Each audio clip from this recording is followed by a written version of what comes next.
behalf of the Kingsport Mill and entire organization of Domtar, we are honored to pay tribute today to our employees who serve and are currently serving the United States military.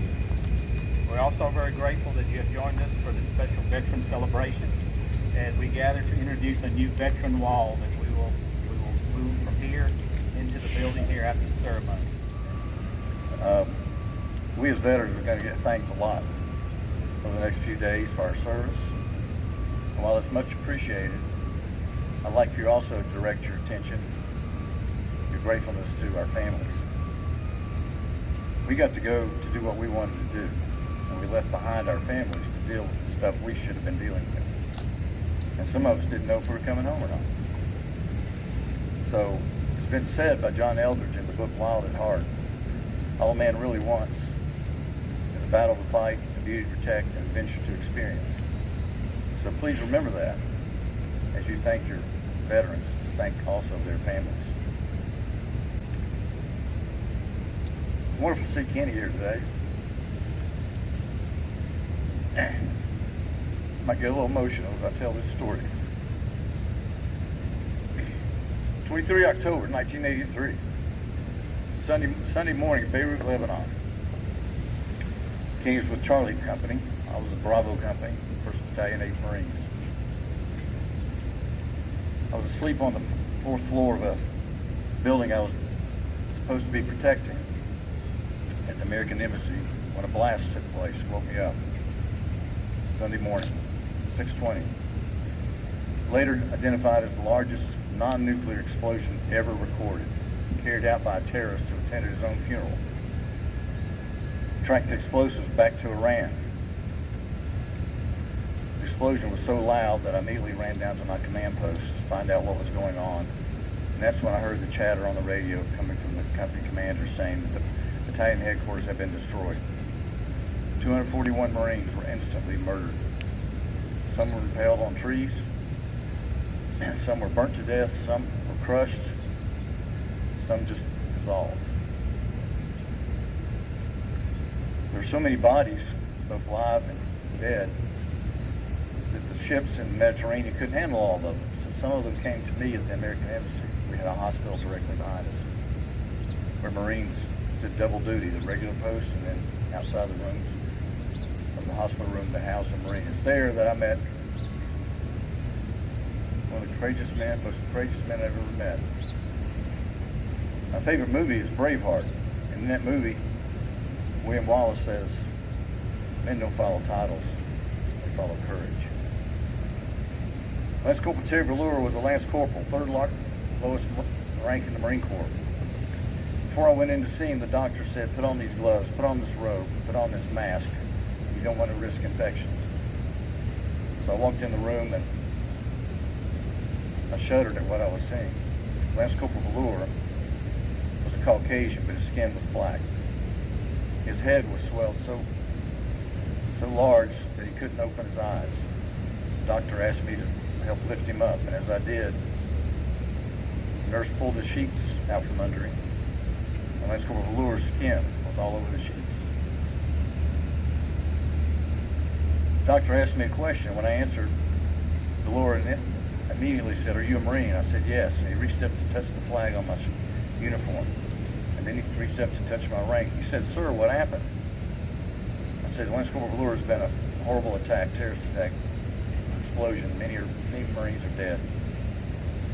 And he started asking me, we were holding hands at the time, and he started asking me about specific names. Sergeant so-and-so, Lance Corporal so-and-so, Staff Sergeant so-and-so. He said, "Are they alive?" I said, "I don't know." He let go of my hand and pushed me away and said, "Go find out." I don't usually take orders from Lance Corporals, but I did this time. I went over and started pulling open the door. And Lance Corporal Velour said, "Sir?" I said, "Yes." He said, "Semper Fidelis, sir." He said it with such strength and confidence. All I could do was respond, "Semper Fidelis, Lance Corporal Velour." And I left. I want to close by saying, I was asked to write an article for Veterans Day in the Business Journal. I did that, but I called the editor A.J. Kaufman. I said, A.J.,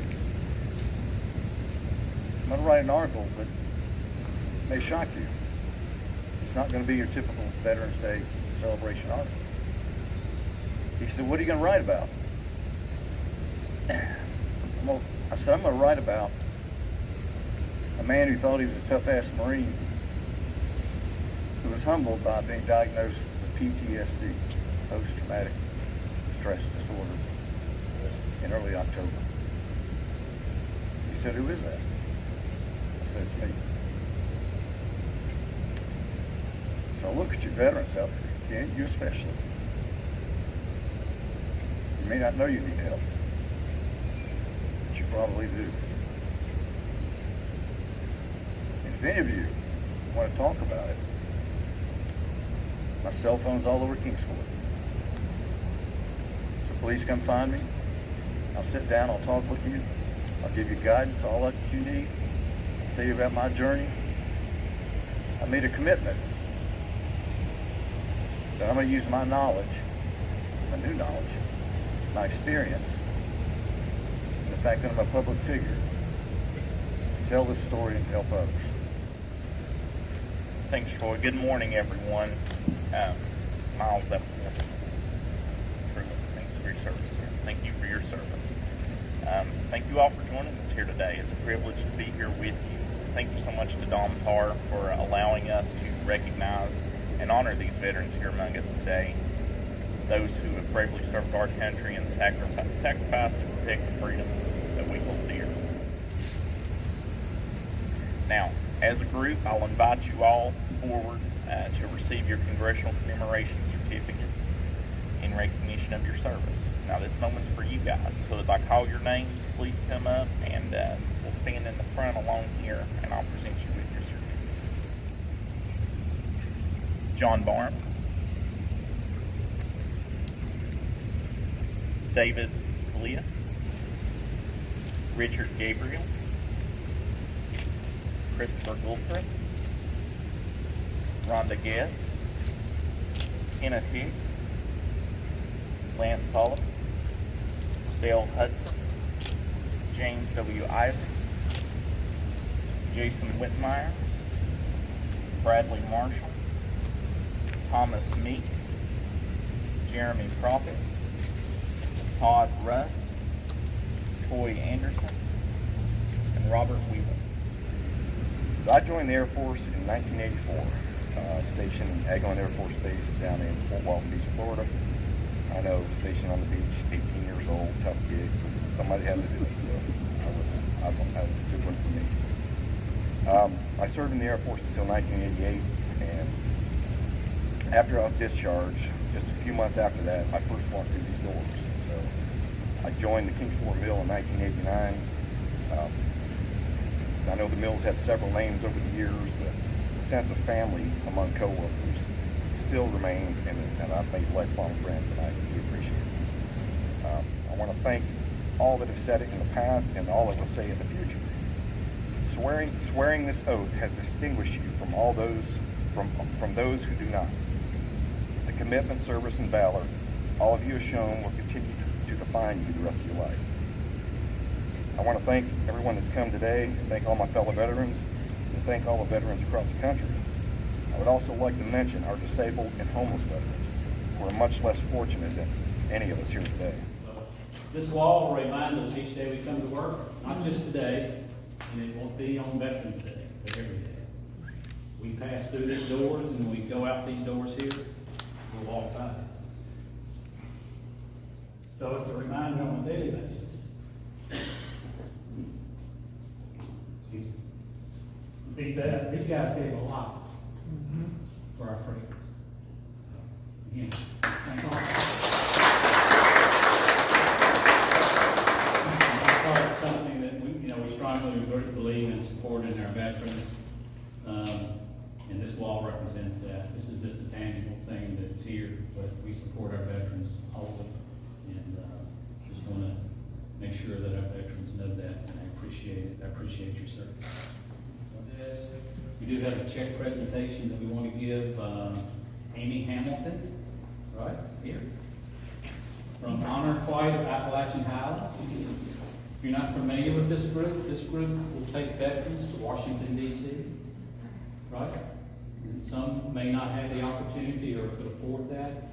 Honor Flight of the Appalachian Highlands is honored to be able to give the opportunity to veterans to go on a trip of a lifetime with honor to Washington, D.C. on a 3-day all-expense-paid trip.